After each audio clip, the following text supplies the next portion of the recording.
les rapports entre un arbre et Internet? Eh bien, un arbre, c'est les branches, les ramifications, les connexions, le réseau. Est-ce que vous avez vu une feuille de près? Je vous pose cette question. Est-ce qu'on a besoin de l'Internet pour discuter de la santé 2.0? Car nous sommes dans une société qui change et l'Internet n'est qu'une métaphore de ce changement. Nous sommes dans une société qui, jusqu'ici, a été très hiérarchisée, très plein de règles définitives. Et l'Internet est venu casser un certain nombre de ces règles de communication. Et dans la santé, en parallèle à l'Internet, on finit par réaliser que les anciennes règles étaient contre-performantes.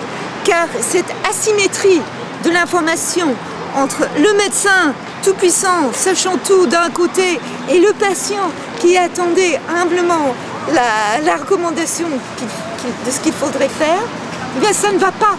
Parce que si on n'a pas été partie prenante à la décision, si on n'a pas une bonne compréhension, même une excellente compréhension du pourquoi de cette décision, notamment pour une pathologie chronique, on ne pourra pas le mettre en œuvre jour après jour, année après année.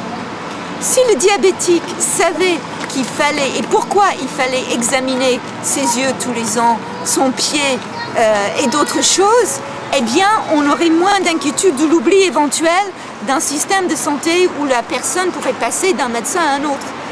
Et le Web 2.0 vient petitement combler cette différence, puisque le patient ou son entourage qui peut se renseigner peut venir poser les bonnes questions aux professionnels de santé, peut se poser les questions.